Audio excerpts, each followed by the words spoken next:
Should Manchester City re-sign Raheem Sterling?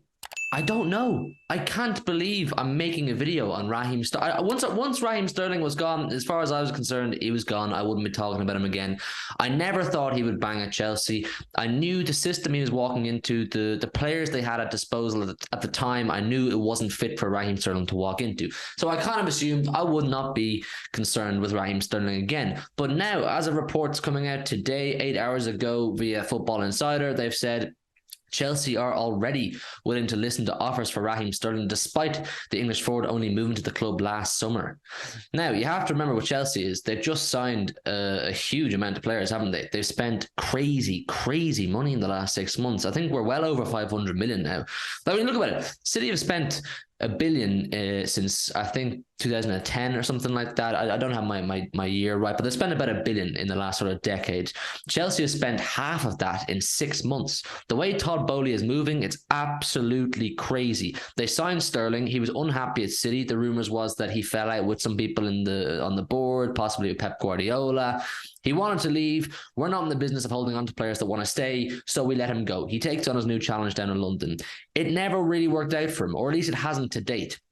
I can't see any move for Sterling. I don't mean to City. I just mean in general happening in January, because it would just be outrageous, wouldn't it? Having signed in the summer to leave in January, high-profile English international Raheem Sterling. No, it doesn't make sense.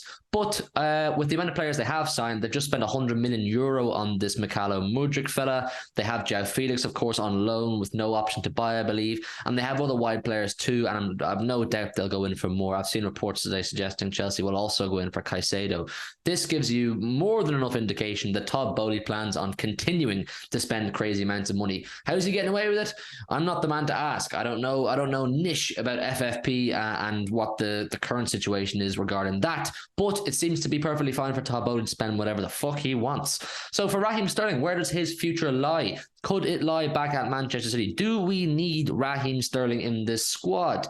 Now, with our performances being below par this season, people have started to question us the reason why that they've been below par. Has it been because we've switched so quickly from a false nine to an out-and-out striker? Is it to do with all these inverting players? Is it to do with the fact that we don't have an extremely fast winger? We don't have an extremely fast winger. I mean, when you look at Grealish, Mahrez, Foden, Palmer, even Bernardo when he's in the wing, none of these guys, you wouldn't say that they burn up the grass, do they? They're not, rockets on the wing. They're technically great footballers. They're not slow, but they're technically great footballers, and that's what they rely on, their technical ability. Whereas Sterling, when he was in his prime, at least at Manchester City, he was a speed merchant. He burned up the grass, didn't he? And that was absolutely instrumental to us winning multiple Premier Leagues. If you remember the front three that most of us remember so fondly and would almost love to have back right now in their prime was Sané, Aguero, Sterling. You had the out-and-out striker, and you had two absolute rockets on either wing.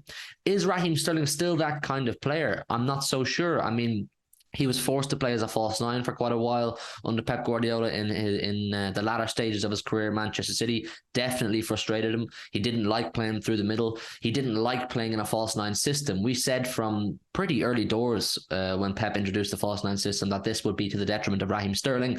Sterling thrives on having an out-and-out striker beside him. Now, when Sterling left last summer, we also knew that this season, if he was to stay, could have been massive for him with Erling Haaland coming in. We were kind of saying that if Sterling was to stay and fight for his place, you could see a connection between Sterling and Haaland formed, almost similar to the one that Sterling and Aguero had. A speed merchant on the wing, who'll get in behind, open up spaces, and stick a ball across the box for Haaland's tap in. It's the ideal scenario, isn't it? We don't have that in our squad right now. Obviously, I would like one. I would like a speedy, technically good, astute, smart winger that we don't have right now. But is that Raheem Sterling? I'm not so sure. You have to remember with Raheem Sterling is he's been playing football in the Premier League at the highest level since he's about 16. He's now 20, 28, 29, something like that. He's been playing at the highest level for well over 10 years.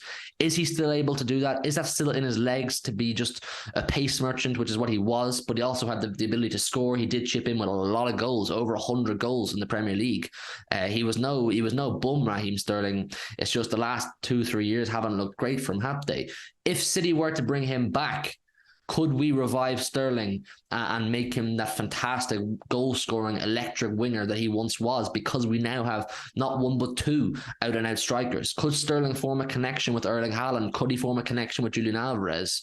I think if you're talking about prime Sterling, yes, absolutely. But current Sterling, is it worth the risk? I've seen people saying that it would be to get him back, it would cost about 10 million less than what we sold him for.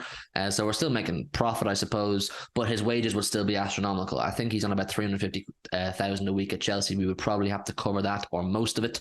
I don't know at this stage of his career, would he be happy to take a wage cut? You don't know what's going through his mind. Does he even want to leave Chelsea? Is he even up for sale? Are they genuinely looking to get rid of him? I don't know. I'm just exploring the avenues here and thinking about it from a City perspective of what do we need? We do need a Raheem Sterling, but we need a Raheem Sterling from 2017 to 2019 or 2016 to 2019. We don't need 2021 to 2023 Raheem Sterling. And can we get that back out of him? Like I said, at the start of the season before he left, I was saying Sterling and Haaland could be scary. It could genuinely unlock vintage Sterling, but we never got to see it because he wanted off. It's an interesting conversation. The future looks a bit ominous for Raheem Sterling. I mean, with all these wingers that Chelsea are signing and the aggression Todd Bowley is showing in the transfer market, it doesn't bode well for the future of Sterling. It doesn't look like they want to build around him, or that he's a core member of their starting 11, or that they're going to really rely on him. It looks like they're willing to bring in other players to take that responsibility off Sterling, which isn't a good look. Would he be willing to come back to us? I don't know. These are all questions that you lot should leave your answers to down below in the comments. I want to hear what you have to say. Raheem Sterling's future. Chelsea fans, you tell me, how have you found Sterling at your club? Anybody who's seen Chelsea this season, who's watched Sterling, how do you think he's done so far? Could he fit back into a Manchester City squad? Could he go abroad? Who knows? And if you would do me a massive favor too, please leave a like on the video. It does massively help. The support has been fantastic recently. And subscribe to the channel if you're new. We are on the road to 5k. Interesting conversations for Raheem Sterling. Where's it going to end? Who knows? We'll see you very soon. Listen to your heart, tell me who you wanna be. We can always start to believe. Listen to your heart, tell me that you